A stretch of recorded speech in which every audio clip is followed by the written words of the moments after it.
चतुर्थ सेमेस्टर के अंतर्गत शांति मूल्य। तो शांति मूल्य के अंतर्गत आपके जो आज अध्ययन करेंगे वो क्या है? मानवाधिकार, लोकतंत्र। तो इसके जो मुख्य बिंदु हैं वो हैं भारत में धार्मिक सहिष्णुता, राष्ट्रीय एकता, वैश्वीकरण और शांति। तो आप सबसे पहले ये जान लीजिए कि शांति मूल्य होते क्या हैं? तो शांति मूल्य के बारे में हम जानेंगे। शांति मूल्य के अंतर्गत वह सभी क्रियाकलाप आते हैं जो विश्व शांति, मानव कल्याण के लिए संपूर्ण मानव जाति को प्रेरित करते हैं तथा व्यक्तिगत स्वार्थ के स्थान पर सार्वजनिक हित की भावना का विकास करते हैं। शांति का जीवन में बहुत ही महत्व होता है।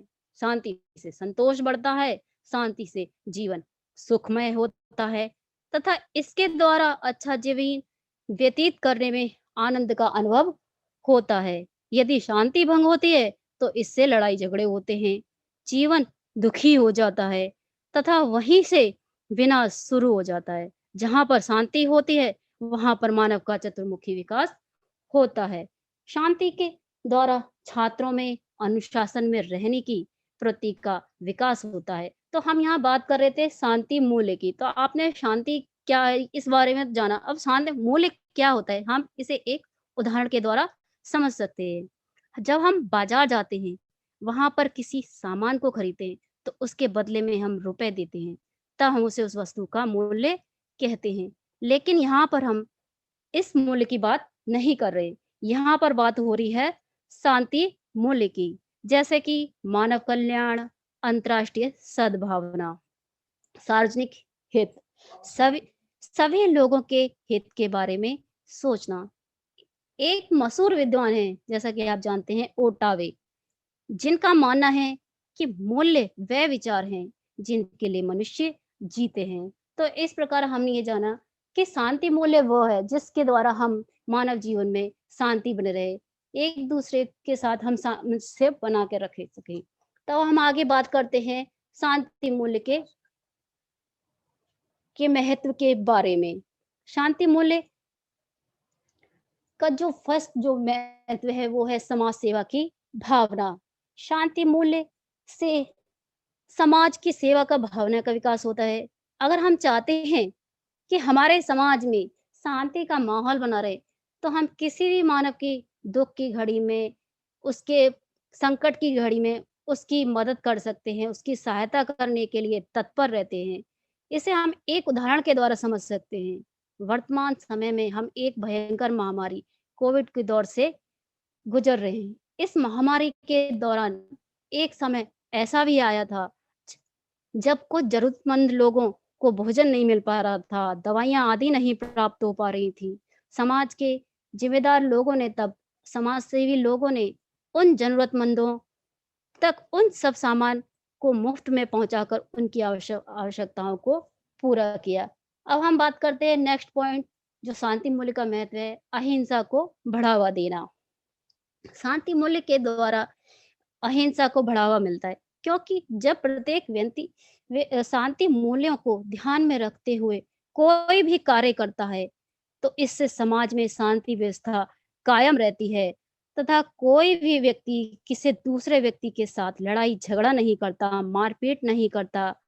हम एक उदाहरण ही ले लीजिए कि राष्ट्रपिता जो हमारे महात्मा गांधी जी हैं, इन्होंने देश में शांति का वातावरण बना रहे इसके लिए अहिंसा के बल पर देश को आजाद करा दिया और अंग्रेजों को देश से बाहर का रास्ता दिखा दिया।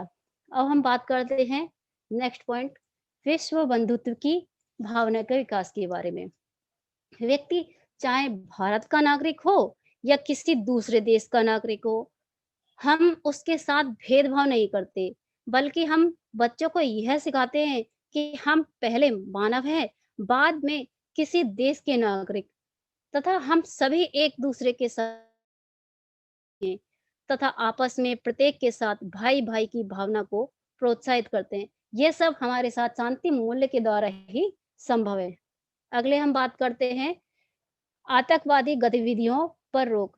शांति मूल्य के द्वारा जब हम शांति चाहते हैं तो हमारे देश का कानून और कुछ खुफिया एजेंसियां, हमारे देश की सरकार हमारे जो समाज सेवी लोग हैं, समाज व्यवस्था को बनाए रखने के लिए, देश में शांति बनाए रखने के लिए अपना महत्वपूर्ण योगदान देते हैं और आतंक को बढ़ने से रोकते हैं, जिससे देश के सभी नागरिक संतोषपूर्ण और सुखमय जीवन जी सकें। हम आगे बढ़ते हैं और बात करते हैं मानवाधिकार की। हम सभी विश्व मानवाधिकार दिवस प्रत्येक वर्ष 10 दिसंबर को मनाते हैं।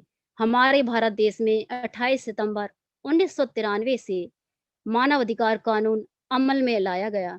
इसी क्रम में 12 अक्टूबर 1993 में सरकार ने राष्ट्रीय मानव अधिकार आयोग का गठन किया। आइए अब जानें इस बारे में कि मानव अधिकार है क्या? भारत में प्रत्येक मानव को कुछ अधिकार दिए गए हैं, जिसमें कोई भी दूसरा मनुष्य अन्य दूसरे मनुष्य के अधिकारों में हस्तक्षेप नहीं कर सकता। किसी भी इंसान को जिंदगी, आज़ादी, बराबरी और सम्मान का अधिकार मानवाधिकार कहा जाता है। मानवाधिकार वे अधिकार हैं जो हमारी प्रकृति या स्वभाव में निहित हैं। इनके अभाव में हम मानव के रूप में अपना जीवन व्यतीत नहीं कर सकते। मानवाधिकार और मौलिक स्वतंत्रताएं हमको पूर्ण रूप से विकसित होने के लिए अवसर प्रदान करती हैं। साथ ही इनके द्वारा मानवीय गुणों, प्रतिभाओं तथा चेतना का सदुपयोग किया जाता है तथा यह अधिकार मानवता पर आधारित होते हैं।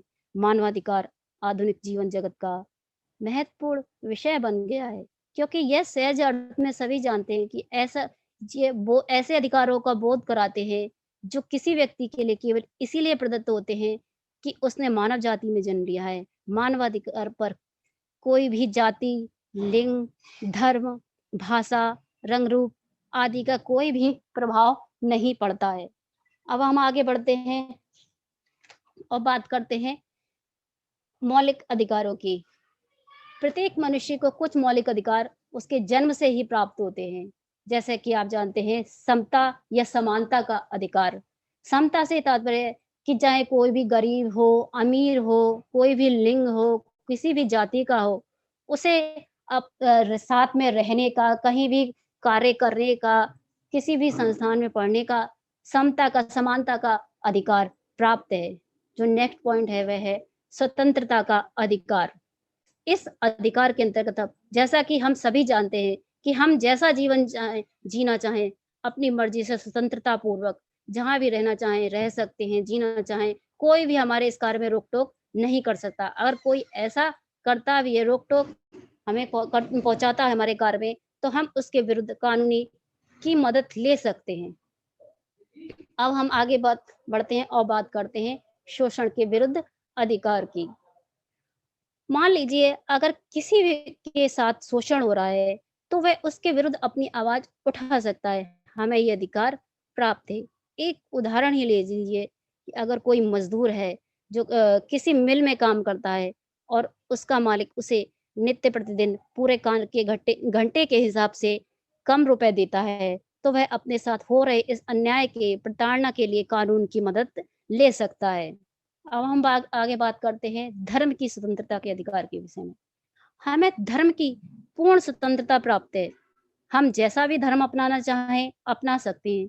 अगर हम किसी एक धर्म को छोड़ना चाहें और उसकी जगह किसी दूसरे धर्म को ग्रहण करना चाहें, तो हम ऐसा कर सकते हैं। हमारे इस कार्य में कोई भी दूसरा व्यक्ति दखल नहीं दे सकता। अब आगे बात बढ़ते हैं और बात करते हैं संस्कृति या शिक्षा का अधिकार। हम जहाँ भी, जिस भी संस्थान, जिस भी शहर से शिक्षा प्राप्त करना चाहें, जैसे भी इंस्टीट्यूट से शिक्षा प्राप्त करना है, जिस भी जगह, प्रदेश, राज्य, जहाँ भी चाहें शिक्षा प्राप्त कर सकते हैं। हमें इसका अधिकार प्राप्त है। अब नेक्स्ट पॉइंट है संवैधानिक उपचारों का अधिकार। संवैधानिक उपचारों के जो अधिकार है, ये डॉक्टर भीमराव अम्बेडकर ने बनाया था। इस जो कि अनुच्छेद 32 से 35 को संविधान का जिन्होंने बताया कि ये संविधान का हृदय और आत्मा की संज्ञा दी है इनके द्वारा। इसके अंतर्गत 5 प्रकार के प्रावधान बताए गए हैं, जैसे कि बंध्य प्रत्यक्षीकरण, परमादेश, निषेधाज्ञा, अधिकार परीक्षा, उत्प्रेषण, रिट। बंध्य प्रत्यक्षीकरण रिट का तात्पर्य है गिरफ्तार व्यक्ति को न्यायालय के सामने प्रस्तुत किया जाता है ताकि न्यायालय यह देख सके कि जो व्यक्ति गिरफ्तार किया गया है, उसकी ये गिरफ्तारी कानूनी दृष्टि से सही है कि कहीं ऐसा तो नहीं है कि उसे गैर कानूनी तरीके से गिरफ्तार किया गया। अगर उसे इस तरीके से गिरफ्तार किया गया है कि वह गैर कानून है, तो उसे न्यायालय मुक्त करने की आज्ञा दे सकता है। यह लेख किसी निजी स्वतंत्रता के रक्षा के लिए महत्वपूर्ण अधिकार माना जाता है। अब बात करते हैं परमादेश के विषय में। यह आदेश तब जारी किया जाता है जब न्यायालय को यह पता होता है कि कोई विशेष अधिकारी अपने कानूनी कर्तव्य की अवहेलना कर रहा है। इस कारण किसी अन्य व्यक्ति के अधिकारों या अन्य दूसरे व्यक्तियों के अधिकारों का अतिक्रमण हो रहा है या हनन हो रहा है, तब यह आदेश जारी किया जाता है। और नेक्स्ट है प्रतिषेध। यह एक वरिष्ठ या उच्चतर न्यायालय द्वारा अपने अधीनस्थ न्यायालय को तब जारी किया जाता है अथवा आदेश दिया जाता है जो उसको अपने क्षेत्राधिकार से बाहर केस की सुनवाई न करने का आदेश देता है। अब नेक्स्ट पॉइंट पे आते हैं, अधिकार प्रचार। यदि न्यायालय को यह पता हो कि कोई व्यक्ति ऐसे पद पर आसीन है अथवा ऐसे कार्य कर रहा है जिसके लिए वह कानूनी रूप से स्वीकृत या अधिकृत नहीं है, तो न्यायालय उसे यह पद छोड़ने या उसे कार्य न करने की आज्ञा दे सकता है। अब दूसरा नेक्स्ट है उत्प्रेषण। जो कि प्रेषण रिट कहा जाता है इसे, यह रिट किसी अधीनस्थ न्यायालय को अपने यहाँ लंबित पड़े किसी केस को उच्चतर न्यायालय में प्रेषित करने की आज्ञा है ताकि वहाँ केस की अच्छे ढंग से प्रभावशाली तरीके से उसकी सुनवाई की जा सके। आगे बढ़ते हैं और बात करते हैं मानवाधिकारों के घोषणा अनुच्छेद के विषय में। इसमें जो अनुच्छेद दिए गए हैं वह उसमें सबसे पहला है अनुच्छेद 3, अनुच्छेद 4। तो जो कि अनुच्छेद 4 में बताया गया है, इस अनुच्छेद के अनुसार कि प्रत्येक व्यक्ति को आजादी और स्वयं की रक्षा करने का अधिकार प्राप्त है। जैसे कि किसी व्यक्ति के पास संपत्ति है, तो वह अपनी संपत्ति की सुरक्षा के लिए और स्वयं की रक्षा के लिए अपने अनुसार व्यवस्था कर सकता है। और अनुच्छेद 4, इस अनुच्छेद के अनुसार कोई भी मनुष्य किसी को अपना दास नहीं बना सकता या उसे जबरदस्ती काम नहीं करा सकता। जैसे किसी गांव का दबंग मनुष्य किसी गरीब से जबरदस्ती काम नहीं करा सकता उस गरीब व्यक्ति की इच्छा के विरुद्ध। अब हम आगे बढ़ते हैं और बात करते हैं नेक्स्ट पॉइंट, अनुच्छेद 5 के विषय में। जैसे कि इस अनुच्छेद में बताया गया है कि कोई भी मनुष्य किसी दूसरे मनुष्य का शारीरिक उत्पीड़न नहीं कर सकता और ना ही उसके साथ कोई भी अमानवीय या अपमानजनक व्यवहार कर सकता है। जैसे अगर कोई, आप एक उदाहरण के द्वारा समझ सकते हैं, कोई उद्योगपति है, कोई मालिक है, कहीं भी, तो वह अपने मजदूर के साथ गाली-गलौज करके और मारपीट का करके काम नहीं करा सकता। अगर मालिक ऐसा करता है, तो वह कानून की मदद ले सकता है, जिस मजदूर पे यह अत्याचार हो रहे हैं। अब बात करते हैं अनुच्छेद 9 के विषय में। इस अनुच्छेद के अनुसार किसी भी व्यक्ति को गलत तरीके से गिरफ्तार नहीं किया जा सकता और ना ही उसे नजरबंद, यानी कि ना तो कोई उसके पास जा सकता है, ना कोई उसे देख सकता है। ऐसा व्यवहार उसके साथ नहीं किया जा सकता और ना ही उसे देश से निकाला जा सकता है। अब हम आगे बढ़ते हैं और बात करते हैं लोकतंत्र की।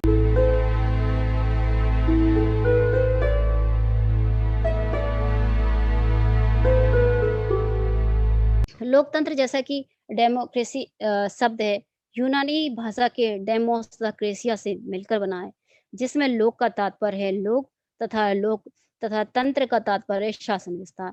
इस प्रकार लोकतंत्र का शाब्दिक हुआ जनता का शासन, जनता के द्वारा। इसमें जनता ही प्रतिवाह करती है और मतदान देकर बहुमत से अपना नेता चुनकर सरकार बनाती है। अब आगे बढ़ते हैं और बात करते हैं लोकतंत्र की परिभाषा के विषय में, जो कि मशहूर लेखक है अब्राहम लिंकन, उन्होंने दी है। उनके अनुसार लोकतंत्र जनता के द्वारा जनता के लिए संचालित शासन है।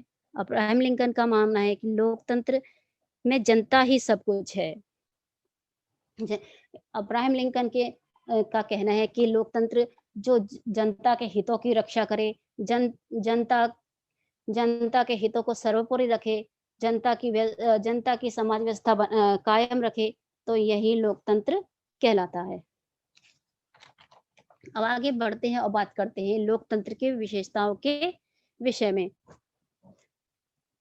लोक जो पहली विशेषता है वह है लोकतंत्र में एक से अधिक राजनीतिक दलों के बीच चुनाव की प्रक्रिया संपन्न होती है।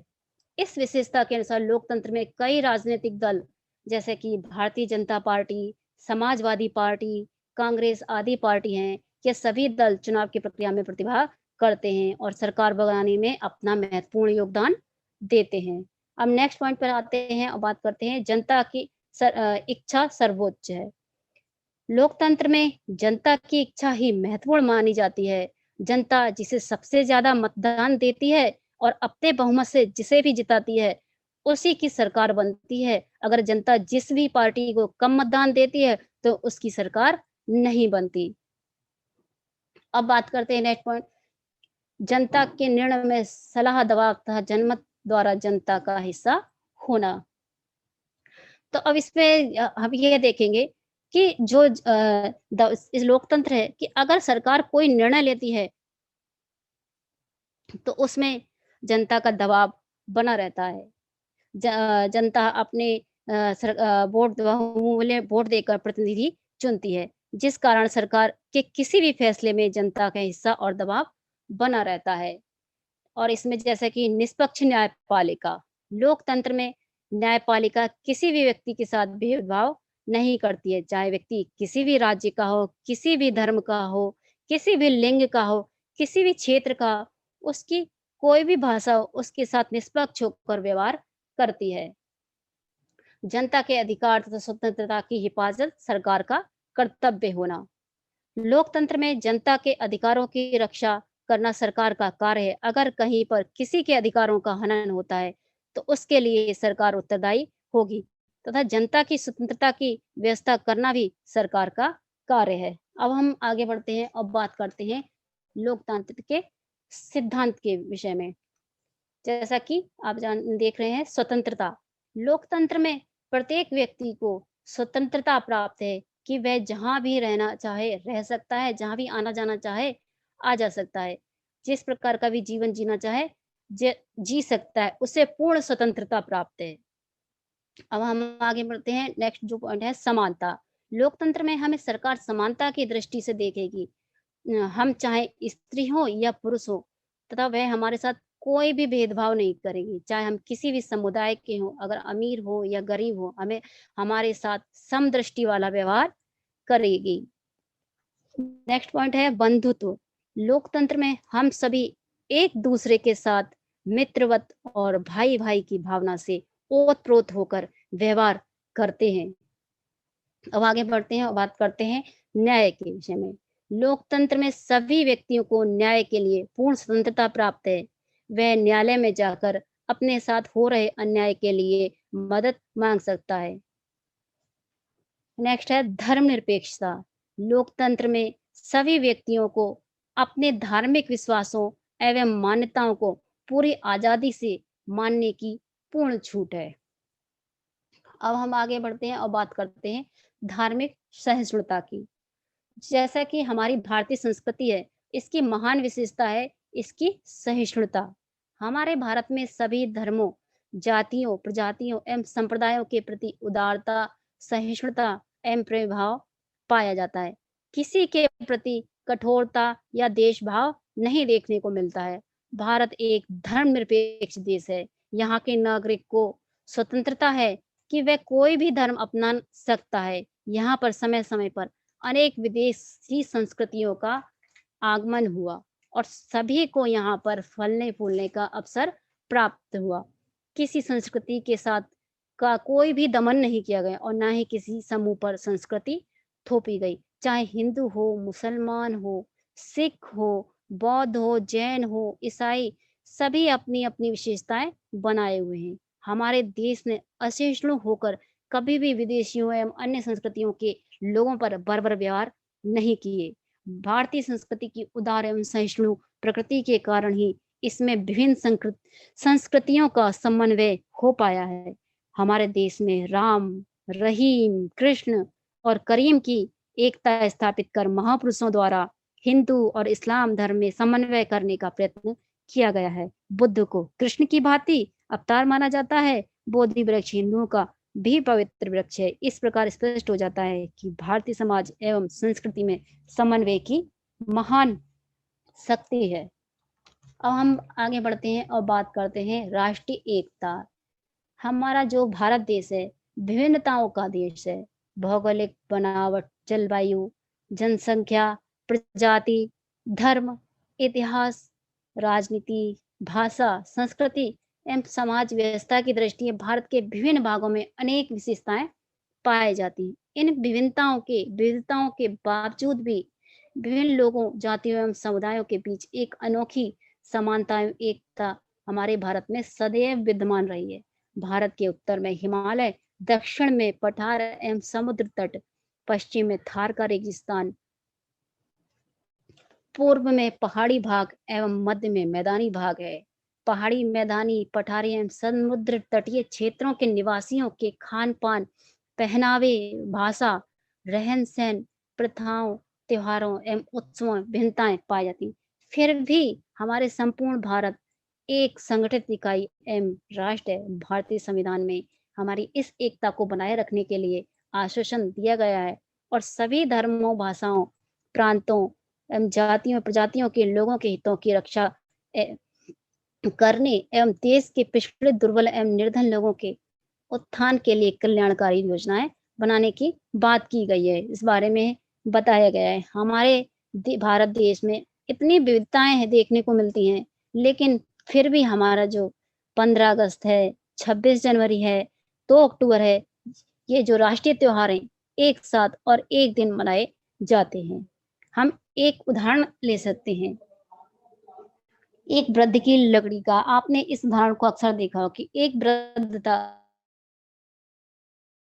वृद्ध ने अपने बेटों को एक-एक लकड़ी दे दी और कहा कि इन चारों लकड़ियों को तोड़ो, तो वह लड़के तोड़ नहीं पाए और फिर कहा अब तुम सब एक करके और दूसरी लकड़ियां दी और कहा इन सबको एक एक साथ तोड़ो, तो वह लड़के तोड़ नहीं पाए। तो उन्होंने जो एक-एक लकड़ियां दी थी तो उन्होंने एक-एक करके तोड़ी, पर जो संयुक्त एक साथ इकट्ठी करके दी थी तो वो लड़के नहीं पाए। तो उस वृद्ध ने कहा कि एकता में शक्ति है, संगठन में शक्ति है। इसी तरह हमारे देश में अंग्रेजों ने फूट डालो और राज करो की नीति अपनाई, लेकिन फिर भी हमारे राष्ट्रपिता महात्मा गांधी जी ने सबको एक सूत्रता में बांधकर देश को आजाद करा दिया। अब आगे बढ़ते हैं और बात करते हैं राष्ट्रीय एकता की बाधाओं को दूर करने के उपाय के विषय में। समाज के सभी वर्गों के विकास हेतु हमें प्रयास किए जाने चाहिए, चाहे वो गरीब हो, निर्धन हो, किसी भी वर्ग का हो, समुदाय का हो, उसके लिए तरह-तरह की योजनाएं, जिससे कि कोई अगर ज्यादा अमीर हो तो वह ज्यादा अमीर ना हो और कोई व्यक्ति गरीब है तो उसके विकास के लिए उसको प्रेरित करना चाहिए, उसे तरह-तरह की योजनाओं से अवगत कराना चाहिए कि ये योजनाएं अपनाएं कि ताकि वह गरीब और गरीब ना हो जाए। शिक्षा जगत में एक क्रांति से लोगों में जागरूकता एवं ज्ञान एवं राष्ट्रीय एकता से मूल्यों का संचार किया जा सकता है। शिक्षा के द्वारा भी हम लोगों को जागरूक करके ज्ञान पहुंचाकर अपनी राष्ट्रीय एकता को कायम रख सकते हैं। शिक्षा ही हमारा एक साधन है जिससे हमारे देश में एक राष्ट्रीय एकता और भाईचारा बना रह सकता है। अब आगे बढ़ते हैं और बात करते हैं कि शासन को हमें हमारे देश में ऐसी कठोर नीतियां अपनानी चाहिए जिससे कि हमारे देश में हिंसात्मक और जो हमारे आपस में छिन्न भिन्न करने वाली हैं, अलगाववादी शक्तियां हैं, आतंकवादी जो लड़ाइयां करवाती हैं, उन गतिविधियों पर, उन क्रियाकलापों पर सरकार को नियंत्रण लगाना चाहिए जिससे कि हमारे देश में अशांति न फैले और हमारे देश में एकता कायम रहे। राष्ट्रीय नीति के द्वारा लोगों में आर्थिक विषमता उन्मूलन के सार्थक प्रयास किए जाने चाहिए। हमारे लोग समाज में मध्यम वर्गीय, उच्च वर्गीय, निम्न वर्गीय जो खाई बनी हुई है उसको दूर किया जा सके। विभिन्न प्रदेशों एवं भाषाई राज्यों के बीच सांस्कृतिक आदान प्रदान हमें अपनाने चाहिए।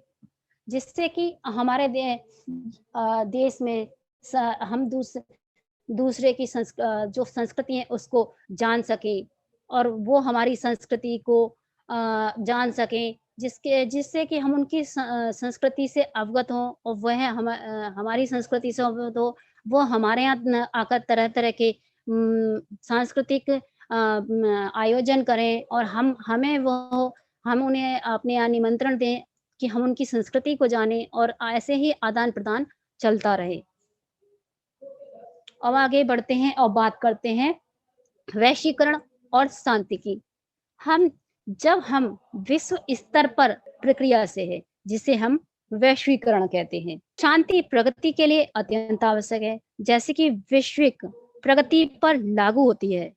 विश्व शांति से हमारी वैश्विक प्रगति का मार्ग प्रशस्त होता है।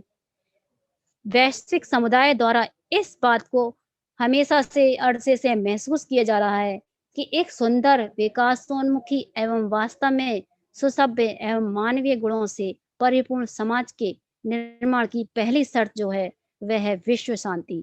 शांति से ही सृजन होता है और अशांति से विध्वंस। विध्वंस से मानवता कराती है, जबकि सृजन से इसका रूप निकलता है। यही कारण है कि विश्व शांति को एक बेहतर दुनिया बनाने के आदर्श के रूप में देखा जा सकता